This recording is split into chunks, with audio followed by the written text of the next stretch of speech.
अस्सलाम वालेकुम। प्रोग्राम 10 में खुश आमदीद। मैं हूं इमरान सुल्तान। नाजरीन, सिंध की सियासत की जब भी बात की जाती है तो सिंध को दो हिस्सों में बटा हुआ देखा जाता है, एक शहरी सिंध और एक देही सिंध। और दिहाइयों से ये खलीज जो है वो ज़्यादा जो है वो गहरी होती चली आ रही है। उसकी बुनियादी वजह यहाँ पर इंतज़ामी हवाले से तकसीम के बजाय जो लिसानी जो तकसीम की बात की जाती है या जो लिसानियत सी महसूस की जाती है वो सबसे बड़ा मसला है।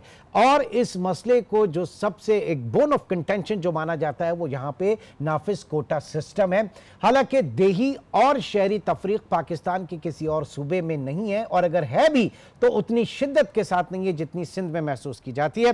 बहरहाल मुत्तहिदा कौमी मूवमेंट जो कि एक बड़ी स्टेक होल्डर है पाकिस्तान सूबा सिंध के शहरी इलाकों की, और वो हमेशा से मानती है कि जो जुल्फ़िकार अली भुट्टो साहब का कोटा सिस्टम था उसने इस तफरीक की बुनियाद रखी, जबकि पाकिस्तान पीपल्स पार्टी के लोग जो है वो फिर तारीख शुरू करते हैं लियाकत अली खान के दौर से, उनके दौर के कोटा सिस्टम से।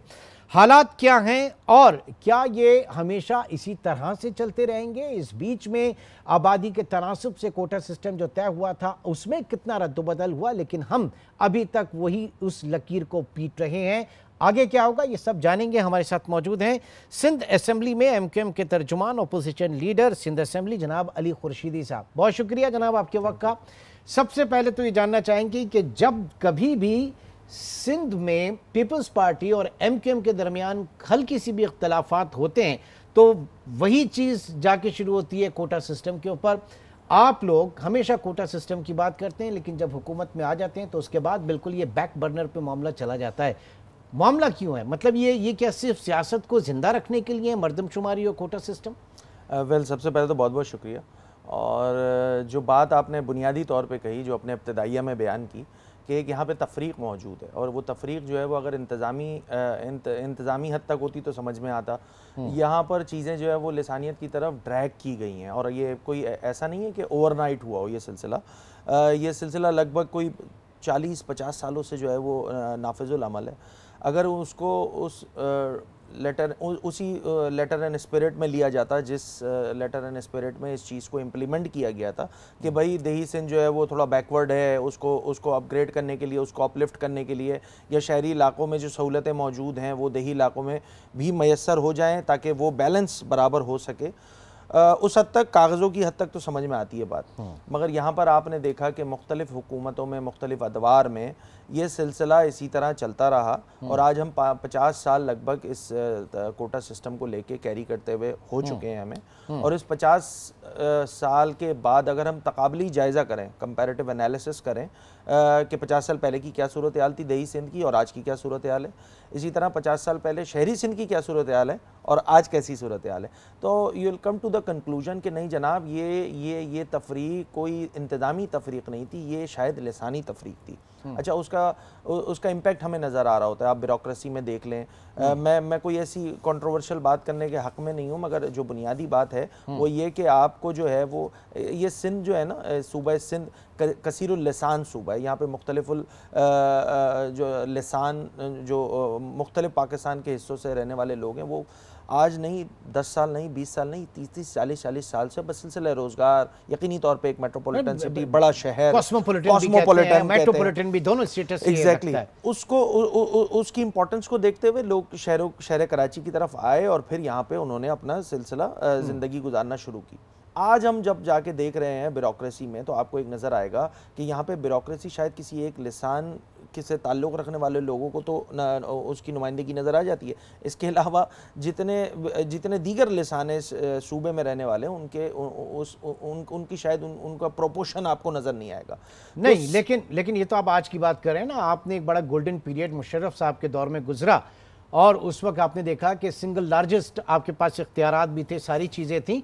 उस वक्त क्यों नहीं ख़त्म किया आपने कोटा सिस्टम? उसके बाद जो पीटीआई का दौर गुजरा उस वक्त कराची के लोगों ने, और ये बड़ा था कि जनाब कोटा सिस्टम को ख़त्म किया जाएगा, और वो ख़त्म भी होने वाला था, लेकिन उसके बाद एक अनआइडेंटिफाइड पीरियड के लिए जनाब उन्होंने उसको और प्रोलॉन्ग कर दिया। एंड एमक्यूएम जो है उस वक्त उनका कोलिशन पार्टनर थी। हमारे पास सेंसस 1997, 98 के जो सेंसस थे उसमें जो प्रोपोर्शन था लिसान का वो और फिर 2017 में जो सेंसस हुआ है उसको सामने रखी, और अब जो जाके जिसमें हमारे MQM पाकिस्तान की बड़ी काविश है कि हमने जो है पाकिस्तान की तारीख में पहली बार जो है वो 10 साल से पहले ही सेंसस का अमल जो है वो दोबारा करवाया।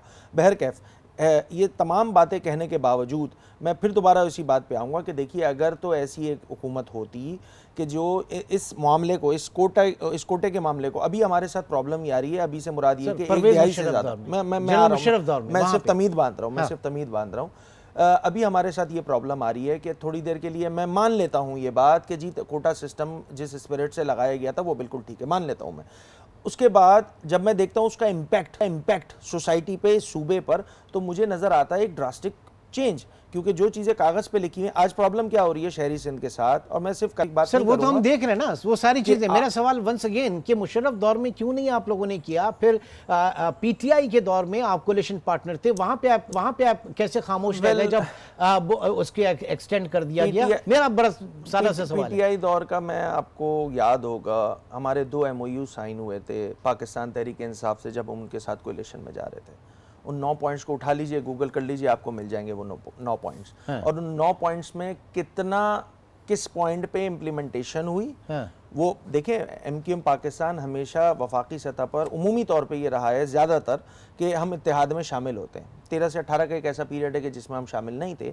18 के बाद जब PTI लेड कोलिशन गवर्नमेंट बनी तो सर ऐसा कौन सा इत्तेहाद है हुकूमत का कि जिसमें आप शामिल नहीं रहे? 13 से 18 ऑलमोस्ट हर जगह पे आप रहे, लेकिन ये बड़े बार्गेनिंग पॉइंट आपके माने जाते हैं। तहरीक अदम एतमाद PTI के खिलाफ, चेयरमैन PTI के खिलाफ आई, उस वक्त आप आए, जरदारी साहब से मुलाकात भी हुई, MQM की टॉप लीडरशिप पहुंची, और उस वक्त भी कुछ यकीन दहाना करवाई गई थी, तो वो किस हवाले से? देखिए फिर आप वही रो रहे हैं सारी चीज़। मैं आपको ये सूरत हाल थोड़ी सी समझा दूं कि देखें, तो बड़ा स्वीपिंग स्टेटमेंट दे दिया जाता है कि जी MQM तो हमेशा इत्तेहाद में रहती है।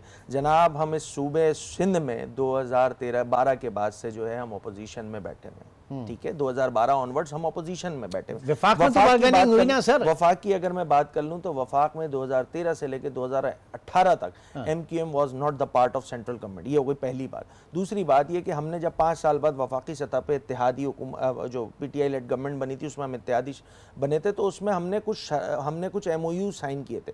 अच्छा, हम चूंकि जब आप विफाक ज्वाइन करते हैं तो एट व्हाट कॉस्ट करते हैं? आपकी तरजीह क्या होती है? क्या MOU थी वो तरजीह? नहीं, अगर MOU होता है तो वो कराची, शहर, सिंध इसको देख के होता है या विफाक की वजारतों को देख के होता है? मैं तो आपसे गुजारिश करूंगा वो MOU की कॉपी निकालें और उसमें जो 9 पॉइंट्स है, एक 9 पॉइंट्स वाला और एक 13 पॉइंट्स वाला, वो सारे पॉइंट्स निकाल लें। और उस पर जो देखिए, ड्राइविंग सीट पे कभी भी MQM नहीं रही है अददी एतबार से। पहली बात ये, हम किंग मेकर वाली पॉलिटिक्स है कि हम जो है हमारे वोट जो है अगर किसी एक जमात की जानिब चले जाते तो उन वजारत उज़्मा आ जाता है। अच्छा, उसमें कुछ वादे वईद होते हैं। ये जो मैं बार बार MOU का हवाला दे रहा हूँ ना, वो यही बात है कि देखिए, हमने इन बुनियाद पे PTI के साथ जो है वो इत्तेहाद किया, और उन तमाम पॉइंट्स में से 4 साल का अरसा गुजरने के बावजूद किसी एक भी पॉइंट पर अगर चीज़ें थ्रू नहीं हो सकी हैं। अच्छा, वो सारे पॉइंट्स क्या थे? वो ये नहीं थे कि जी हमें कितनी वजारतें चाहिए, वो ये नहीं थे। भाई, हमने तो कराची की डेवलपमेंट की बात की थी, शहरी सिंध की डेवलपमेंट की बात की थी, सेंसस की बात की थी। आज आप देख रहे हैं, आज आप कराची का ऐसी कौन सा बुरा है कि जहाँ पे 15-20 दिन के अंदर पानी आ रहा हो, जहाँ पे 18-18 घंटे की लोड शेडिंग ना हो?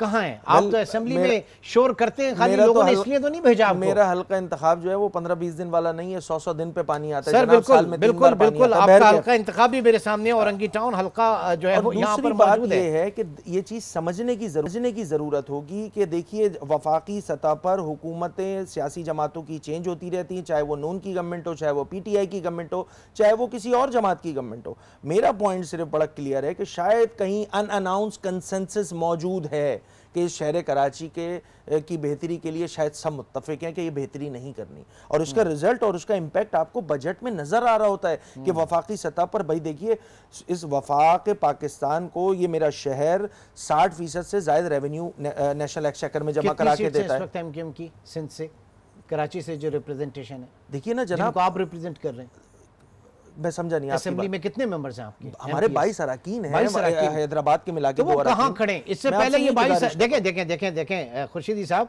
इससे पहले पीटीआई जो बकौल आपके वो कहा जाता था कि एमकेएम की सीट्स पीटीआई को दी गई पिछली हुकूमत में, वो 22-34 लोग हमें तब भी नजर नहीं आए थे। तो बड़ी माजरत के साथ आज 22 मेंबरान आपके भी नजर नहीं आ रहे हैं। इस शहर में जो लाइट का मसला, पानी का मसला, गैस का मसला, आपके भी 22 लोग कहीं नजर नहीं आ रहे हैं सर। बड़ा आसान सा काम है, बड़ा आसान सा काम है। मुख्तलिफ मौक़ों पे ये जितने इश्यूज़ आपने बताए, चाहे वो सुई गैस का मसला हो, चाहे वो कि इलेक्ट्रिक के जो एक अजीब सा एक मसला हमारे ऊपर दोबारा ला के इम्पोज कर दिया गया है शहर कराची के लोगों पे, चाहे वो पानी का मसला हो, इन तमाम बेसिक नेसेसिटीज़ ऑफ लाइफ जो है, ये बेसिक नेसेसिटी बन गई है आपकी इलेक्ट्रिसिटी। उसके लिए मुत्तहिदा कौमी मूवमेंट ने जितने भी कम्पिटेंट फोरम है, देखिए बड़ा आसान सा काम है कि आइए रोड पे और रोड ब्लॉक कर दीजिए और 4 घंटा उस पर एहतजाज कीजिए, उसमें लोगों को दोबारा श्री जिना कॉलोनी में जाके देखें ना, वहां के लोग बाहर निकले, अब उनके यहाँ पानी का मसला नहीं है, या तो आप ये चाह रहे हैं कि जनाब सारा कराची बाहर निकला है। देखें प्रॉब्लम में ये शहर आज का नहीं है, अरसे दराज से है। होना क्या चाहिए, होना ये चाहिए कि जो हुकूमतें मौजूद हैं, से आप ही लोग इस शहर के ऊपर हुकूमत कर रहे हैं, आपके बिलवास्ता या बिला नुमाइंदगी होना और हुकूमत होना दो अलग अलग बातें हैं। पहली बात ये मैं आपकी गोश गुजार कर दूं, तो ऐसी नुमाइंदगी का क्या फायदा है जो अगर बिल्कुल जिससे अगर फ्रूटफुल ना हो, जिसके समरात मयसर ना है, तो फिर ऐसी नुमाइंदगी से क्या फायदा? के लोगों को ये बात समझनी होगी। मैंने तो अपने स्टार्ट में ये बात कह दी ना कि चाहे वो वफाकी हुकूमत हो, चाहे वो सूबाई हुकूमत हो, मैं आपसे यही एक्सप्लेन कर रहा था कि वफाकी हुकूमत जो है मेरे शहर से 60% रेवेन्यू लेके जाती है, 4000 अरब से जायद का अमाउंट लेके जाती है। And what they are giving Karachi in return 3 वजारतें, 4 वजारतें, 10 अरब, 3 वजारतें, सर छोड़ देना उसको, 3 वजारतें 4 वजारतें, यही कह सकते हैं ना, आवाम यही कहेगी। अली खुर्शीदी साहब मौजूद हैं, एक छोटे से ब्रेक की कॉल है और एक छोटा सा ब्रेक के बाद दोबारा मिलते हैं।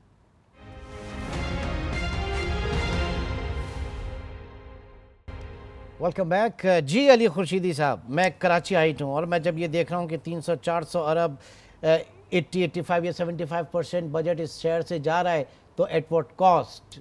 वेल मैं आपको एक्सप्लेन कर रहा था कि ये जो आपने बात की ना वजारतों वाली, जनाब हुकूमत में शामिल थे, इसी वजह से सेंसस पर नज़र रखी और ये एमक्यूएम की पाकिस्तान की कामयाबी है कि जब अप्रैल 2022 में सेंसस का स्टैटिस्टिक्स डिपार्टमेंट जो है, जो सेंसस कंडक्ट कर रहा था, उसने ये अनाउंस कर दिया कि जी 99% जो है वो आबादी काउंट हो गई है और कराची की आबादी 1 करोड़ 47 लाख नहीं जनाब, हमने तो डिजिटल सेंसस की 30 लाख बाद में हमने जो है वो 1 crore 35 lakh. It was MQM के जिसकी वजह से 5 मरतबा एक्सटेंशन हुई। अच्छा क्यों हुई?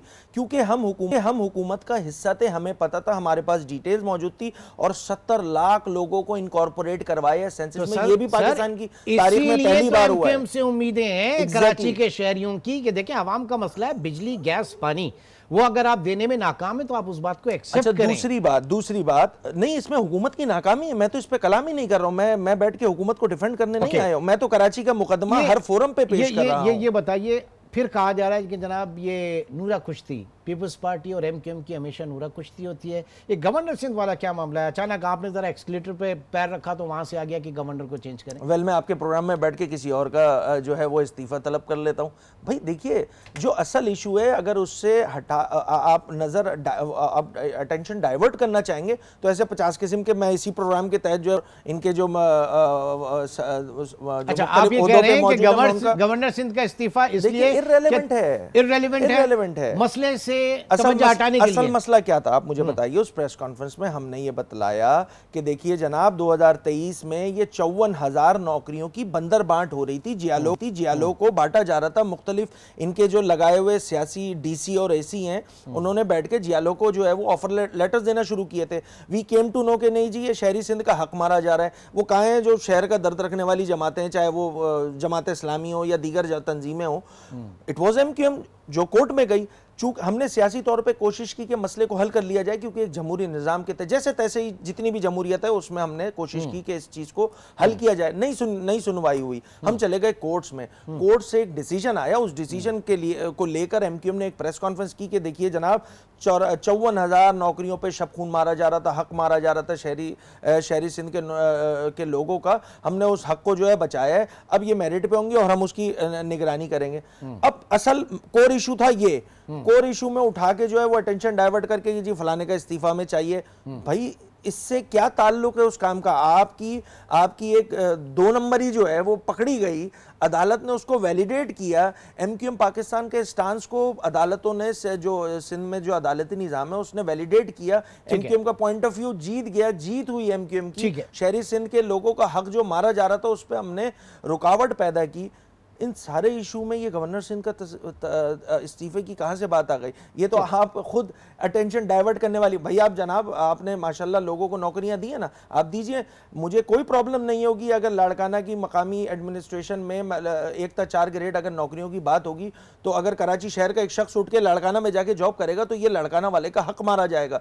उसी तरह जब शहर कराची की जॉब होगी और उस पर कोई और शहर का आके बैठेगा, काबिज होगा और उसको जबरदस्ती जाली डोमिसाइल की बना के जो है उसको नौकरी दी जाएगी, तो एमक्यूएम खड़ी हुई है जनाब। एमक्यूएम ने शहर का मुकदमा लड़ा और एमक्यूएम ने ये मुकदमा जीता। ठीक, बट चीजें तो अभी मतलब वो क्या हुआ, 54,000 नौकरियों का भी तो रुकी हुई है ना वो अभी। वेल देखिए, एक शबखून मारा जा रहा था, हमने उसको रोका। एक प्रीएम्प्टिव अप्रोच, ठीक है। अच्छा, दूसरी बात ये है कि ये नौकरियां यकीनी तौर पे मौजूद हैं, ये नौकरियां दोबारा ऑफर होंगी गवर्नमेंट की तरफ से। हम इस पे हमने तो अदालत को ये भी कहा था कि कोई मॉनिटरिंग का मैकेनिज्म बनाए, क्योंकि इनके जो रिवायती तौर पे इनकी जो हरकत और सकनात है ना हुक्मरानों की सिंध के, वो ये दोबारा काम करेंगे। मगर एमक्यूएम दोबारा इस पे कड़ी नजर रखी हुई है। अदालत में पहले भी गए थे, अगर फिर कहीं शायबा हुआ कि यहाँ पर जो है वो मेरिट को खातिर में नहीं लाया जा रहा, जनाब अदालतें खुली में हम दोबारा जाएंगे। नेशनल फाइनेंस कमीशन से प्रोविंशियल फाइनेंस कमीशन तक जो डेवल्यूशन है उसके ऊपर ज़ाहिर है कि एमक्यूएम हमेशा से कहती रही, और जो 3rd tier ऑफ गवर्नमेंट है, इस 3rd tier ऑफ गवर्नमेंट की परफॉर्मेंस में एमक्यूएम कहाँ है? वेल 3rd tier में मैं तो ये जो सेंसस वाला मसला चल रहा था तो उसमें खुद 10-1 का विड्रॉल सिंध गवर्नमेंट का जो लेटर मौजूद है और उसमें उन्होंने खुद ये एक्सेप्ट किया था, गवर्नमेंट ऑफ सिंध ने ये एक्सेप्ट किया था कि जनाब हमने 53 यूनियन कमेटियां जो है वो इनकॉर्पोरेट नहीं की हैं। ठीक है, इलेक्शन कमीशन का इसरार था कि भाई नहीं की आप इलेक्शन कंडक्ट कराइए। तो कराची की नुमाइंदगी आज जो केएमसी के मेयर साहब बैठे हुए हैं वो शहर कराची की पूरी नुमाइंदगी कर ही रहनी है, क्योंकि खुद सिंध गवर्नमेंट कह रही है कि 53 यूनियन कमेटी जो है वो कम इसमें इनकॉर्पोरेट की हो। ये हमारा प्रिंसिपल स्टैंस था, हमने उसको कैरी किया और हमने इस सिस्टम को, इस इलेक्शन को बॉयकॉट किया, क्योंकि कराची की नुमाइंदगी हो ही नहीं थी। 70 लाख लोगों की नुमाइंदगी मौजूद नहीं, लेकिन अच्छा नहीं है कि जनाब जो आपने कहा कि कॉस्मोपॉलिटन और मेट्रोपॉलिटन दोनों स्टेटस है ना कराची के, एक ही पार्टी के हाथ में दे देना इस शहर को। हमने हमेशा से देखा कि किसी के एक सिंगल पार्टी के हाथ पे उसने तहस नहस किया। आप देखें कंपटीशन हो, कंपटीशन के उसमें आप देखें कराची में जो चीज़ें बनी हैं, जहाँ पे आपने नॉर्थ का एरिया देखा होगा कंपटीशन में बना ना, तो कंपटीशन तो एक अच्छी बात है ना, हेल्दी कंपटीशन होना चाहिए भाई। ये हुकूमती अरकान की जानिब से, हुकूमत की जानिब से ये बात बड़ी की जाती थी कि नहीं जनाब 1st tier government, 2nd tier government हम होते हैं और फिर 3rd tier गवर्नमेंट में जो है वो नुमाइंदगी कराची की मिल जाती है। तो जनाब अब तो कोई रुकावट ही मौजूद नहीं है भाई। आपका जो सिस्टम, इस लोकल गवर्नमेंट का जो एक्ट है, वो जो सिंध में नाफिजुल अमल है, उसमें इतनी जान ही नहीं है, इसमें जान ही नहीं है कि वो जो है वो लोगों को डिलीवर कर सके। ये हो गई पहली बात। हम क्या चाहते हैं? हम ये चाहते हैं कि जो सुप्रीम कोर्ट में हम 2017 में गए थे जिस पिटिशन को लेके, और उसमें 2020 में फैसला आया।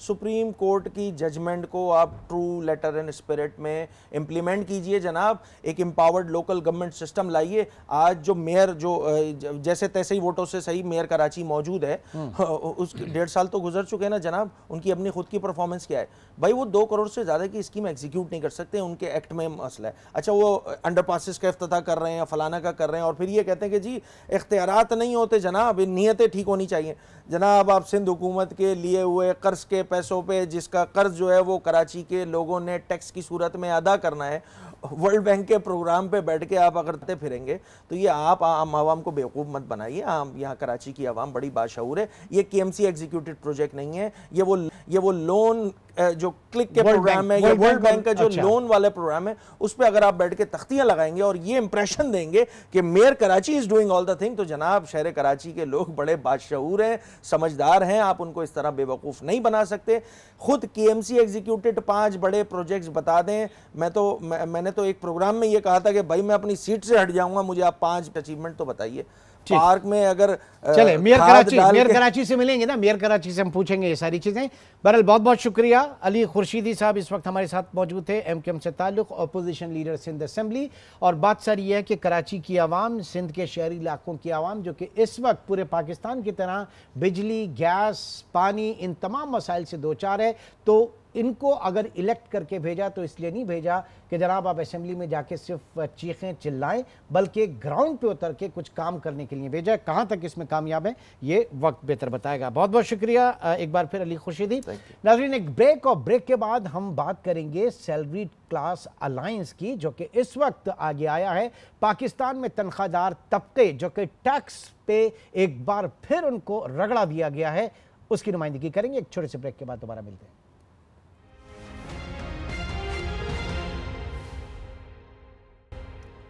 Welcome back. माली साल 2024-25 जिसके आफ्टर शॉक्स इस वक्त सामने आ रहे हैं, उसमें यकीनी तौर से इस साल भी जो बुरी तरीके से पिसी है क्लास, वो तनख्वाहदार तबके की है। और सैलरीड क्लास जो कि अगर उनका क्वांटम अगर देखें उनके रेवेन्यू का, तो उसने पाकिस्तान के जो अमीर कबीर एक्सपोर्टर्स हैं उनको भी पीछे छोड़ दिया। नंबर्स आपके साथ मैं शेयर करूंगा आगे चल के, लेकिन सूरत हाल ये है कि इस वक्त सैलरीड क्लास अलायंस इस वक्त वजूद में आया, वो कि ये 2-3 साल पहले की बात है, लेकिन अब सूरत हाल जो है वो काबू से बाहर हो रही है, लिहाजा अब ये आवाज़ जो है बड़ी तवाना हो रही है। हमारे साथ मौजूद हैं मेंबर सैलरीड क्लास अलायंस जनाब रिजवान हुसैन साहब। रिजवान साहब बहुत शुक्रिया। सबसे पहले तो ये बताइएगा कि जो basic tax structure salaried class पे आया, पिछले साल तक 1 लाख रुपए माहाना तक कमाने वाला जो है वो एग्जम्प्टेड था, लेकिन इस साल से माहाना 50,000 रुपए तक कमाने वाला जो है उससे ऊपर जो है ओवर एंड अबव वो टैक्स नेट के अंदर आ गया। बताइएगा जरा क्या सूरत है। सबसे पहले तो बहुत शुक्रिया कि आप लोग हमें मौका दे रहे हैं, हमें आवाज़ बुलंद करने का। तो आपको पता हम भी आपके साथ शामिल है सर, हम भी उसी कश्ती सबसे में मजलूम तबका है इस वक्त, जो कोई आवाज़ नहीं उठाता था, और सब गवर्नमेंट भी यही समझती है कि जी ये सबसे वो तबका है जहाँ पे आप जो कुछ लगा दें, कोई आवाज़ नहीं है, कोई कुछ नहीं है।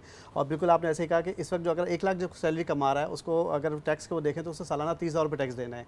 अच्छा, इसी तरह अगर वो जैसे कोई जिसकी 1 लाख 1.5 लाख से ऊपर सैलरी है, तो वो एकदम उसका जो जंप हुआ है 90,000 से 1,20,000 हुआ है। और आप इस तरह पूरा पे स्केल लेके जाएँ तो लास्ट जो स्लैब है उसमें 50% तक इंक्रीमेंट है, और ये 50% इंक्रीमेंट है। उसके अलावा जो सुपर टैक्स लगा है 10%, वो एडिशनल है उसके अलावा। तो अब एक बंदा जो आप समझे कि अपने घर के लिए 1 लाख रुपए कमा रहा है, आप उसकी सैलरी में से 10-15 हज़ार रुपये टैक्स निकाल दें, उसका स्टूडेंट की उसके बच्चों की फीसेस निकाल दें, अगर वो किराए के मकान में वो किराया निकाल दें, तो आप ये बताइए कि वो घर का गुजारा कैसे करेगा, वो क्या कमाएगा और क्या खिलाएगा। अच्छा, और दूसरा यही हो रहा है कि जी बाकी जितने भी कोई भी आप सेक्टर उठा लें सैलरी क्लास के अलावा, किसी के ऊपर इतना बोझ नहीं है, इस तरह बोझ नहीं है। हालांकि अगर आप जीडीपी उसमें वो देखें, आप एक्सपोर्टर की हम बात कर रहे होते हैं, हम दूसरे रियल एस्टेट की बात कर रहे होते हैं, हम एग्रीकल्चर की बात कर रहे हैं कि ये ऑर्गेनाइज्ड सेक्टर है, ये डॉक्यूमेंटेड सेक्टर है, तो बस इसी को पकड़ लो, इसी को पकड़ लो। अच्छा, चैलेंज हमारा दूसरा ये है कि आप ग्रॉस पे आप टैक्स काट रहे हैं, जो भी काट रहा है टैक्स को। बाकी जितनी भी सेक्टर्स है जो अगर टैक्स नेट पे है भी, तो वो उनका जब वो नेट इनकम अपना शो करते हैं उसका टैक्स करता है। अब वो एक सेल्स पर्सन है, अगर वो अपनी गाड़ी यूज़ कर रहा है, उसमें पेट्रोल डाल रहा है, उसकी मेंटेनेंस कर रहा है, या एक कंसल्टेंट है कहीं जा रहा है उसको अपनी मेंटेनेंस कर रहा है, तो उसको तो ग्रॉस पे कट रहा है, नेट पे तो उसको नहीं कट रहा। ठीक है, तो ये एक अलग वो है अलमिया है हमारे साथ। अच्छा, ये सैलरीड क्लास अलायंस, थोड़ा सा जरा ये बताइए ये कब बना? अच्छा, ये बना है पिछले साल जुलाई 2023 में, पिछले साल के बजट को देखते हुए, पिछले साल के बजट को देखते जब चोट पड़ी तभी ना। जी बिल्कुल।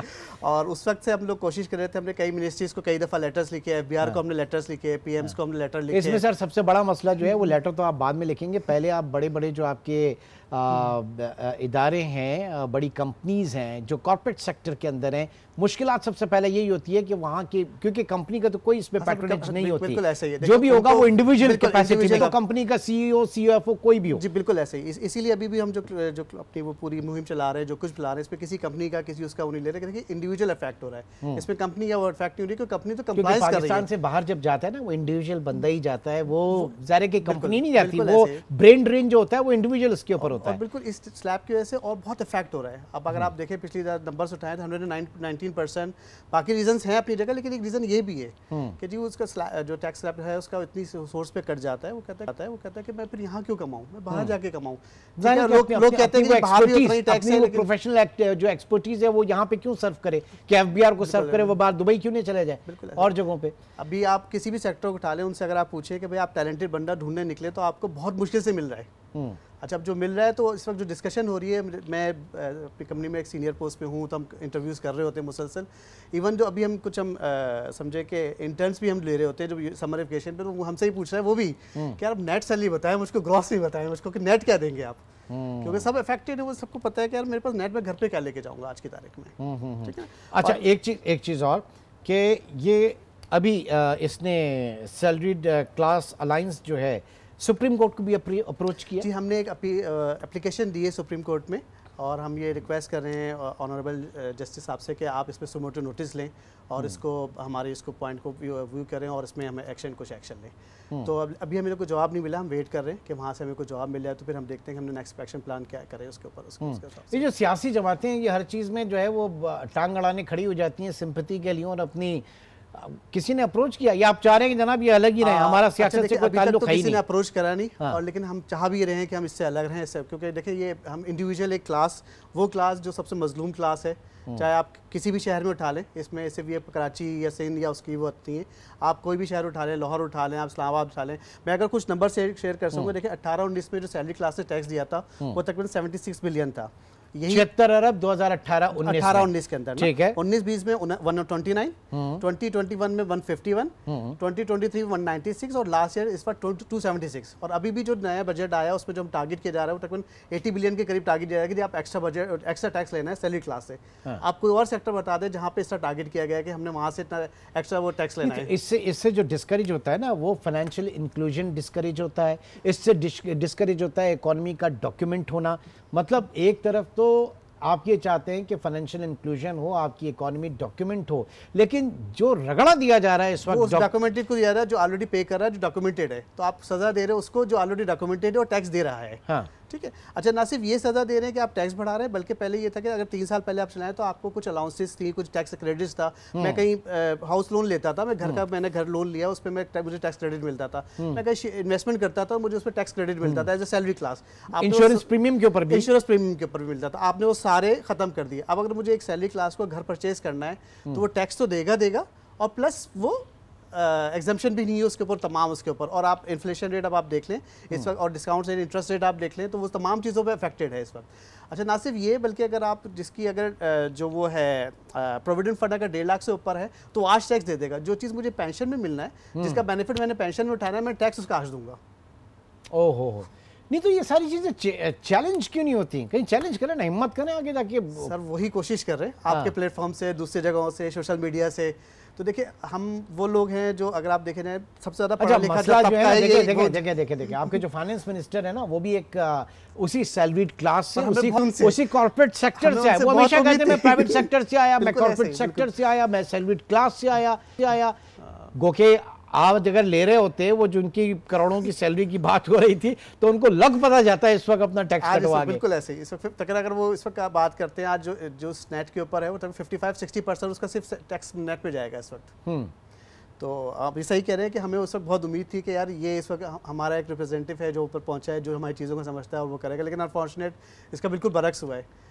हर साल की तरह इस साल भी सबसे ज्यादा कोई सजेशंस वगैरह भी होगी? आप कहीं जाते होंगे, आप चूंकि चीज़ों को देख रहे हैं, जो ऑब्जर्व कर, क्या होना चाहिए आइडियली, क्या होना चाहिए, किन स्टेप से आगे बढ़ा जा सकता है? अच्छा, देखिए अभी जो हमारा नेक्स्ट स्टेप है, हम इस वक्त समझे कि चूंकि आपको पता है अलायंस को भी 1 साल ही हुआ है। नहीं, ये तो आपका नेक्स्ट स्टेप होगा। मैं कह रहा हूँ चीज़ों को रेक्टिफाई करने के लिए क्या सही हो सकता है? अनफॉर्चुनेटली देखिए जो भी चीज़ों को रेक्टिफाई करना है वो हमारी टैक्स मशीनरी ने करना है।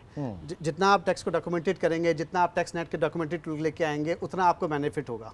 ठीक है ना, उतना ही आप फिर दूसरे से वो है एक बुनियादी फर्क जो हम देख रहे हैं कि देखिए एफबीआर की जो वर्किंग है और जो प्रोविंशियल टैक्स रेवेन्यू अथॉरिटीज़ की वर्किंग है, ज़मीन आसमान का फ़र्क है। जो प्रोविंशियल है वो कहीं आगे। बिलावल भुट्टो इसीलिए तो कह रहे हैं कि जो आप एफबीआर टैक्स कलेक्ट कर रहा है वो भी हमें देते हैं, हमारे प्रोविंस जो है वो प्रोविंशियल अथॉरिटी करके देगी, जो डेफिसिट है वो हम पूरा कर देंगे। तो वो जो बुनियादी फ़र्क आपको इस्लामाबाद में लग रहा है, जो एफबीआर के अंदर लग रहा है, जो हमारे टैक्स रेवेन्यू अथॉरिटी के अंदर लग रहा है, वो कैसे सही होगा? हम अगर कई फोरम पे यही कह चुके, देखिए वो उन्होंने खुद सही करना है। हम और वो तरीका वही है कि आपने जब तक अपनी जो जितनी भी इकोनॉमी है उसको डॉक्यूमेंटेड नहीं करेंगे, या आप दूसरे सेक्टर्स को टारगेट नहीं करेंगे। अनफॉर्चुनेटली आप कोई भी बजट उठा लें पिछले 3 साल 4 साल में किसी भी सेक्टर को टारगेट नहीं किया जा रहा। कि भाई इसको ठीक है हम वो करें। अच्छा चले आप हम मानते अप्रोच ही हैं गलत है ना सर, पहले तो अप्रोच गलत है कि जो आपका जो भी बजट मेकिंग एक्सरसाइज है वो सिर्फ ये है कि जो बजट डेफिसिट है उसको कैसे पूरा किया जाए, बजाय इसके कि आप फाइनेंशियल इंक्लूजन की तरफ आएं, आप टैक्स बेस को बढ़ाएं, रादर टैक्स रेट को कम करके बढ़ाएं। आप डॉक्यूमेंट ही नहीं करते। अगर वो नबी हमें नजर आए ना कि जी आप किसी एक सेक्टर को उठाएं और आप कहते हैं यार मुझे एक सेक्टर में ग्रो करना है, मैं इसमें चलें ये बेनिफिट दे रहा हूं, मैं ये दे रहा हूं, ताकि आप डॉक्यूमेंट करें तो मैं आपको बेनिफिट दूं, ताकि आपको नेक्स्ट ईयर आपको उसका टैक्स बेनिफिट हो, इस साल चले हम वो कर लेते हैं। ऐसा भी कुछ नजर नहीं आ रहा, और वो सिर्फ वही नजर आता है कि अच्छा बताओ इजी वे आउट क्या है। ठीक है, तो आप लोगों का अब क्या स्टेप होगा, नेक्स्ट स्टेप क्या होगा? अगर आप नोटिस कर रहे हो तो हम फिलहाल तो सोशल मीडिया के ऊपर हम अपनी वो चला रहे हैं। दूसरा ये कि छोटे छोटे जो वो हैं जो इंडिविजुअल प्रोटेस्ट वगैरह हैं, इस्लामाबाद में है, इस्लामाबाद देखिए उसको मैं प्रोटेस्ट नहीं बोलूँगा, हम सिर्फ अपनी आवाज़ बुलंद कर रहे हैं। हम चाह रहे हैं कि हमारी आवाज़ आप लोगों के ज़रिए, सोशल मीडिया के ज़रिए, तमाम लोगों के ज़रिए बाला आला तक पहुँच जाए। हम चाहते हैं कि हमारे साथ जो है ना एक टेबल टॉक हो, हम उसके ऊपर हम जैसे छोटी सी डिमांड्स है कि जी ठीक है हम मानते हैं कि सब बड़ी बड़ी शरीफाना ख्वाहिशें, बड़ी शरीफाना ख्वाहिशें दो, मतलब मैं कह दूं कुछ नहीं होगा, अगर मैं कह दूं कुछ नहीं होगा इन शरीफाना ख्वाहिशों से, ख्वाहिशात से, बिल्कुल उम्मीद हम रखा हुआ है कि कुछ हो जाए।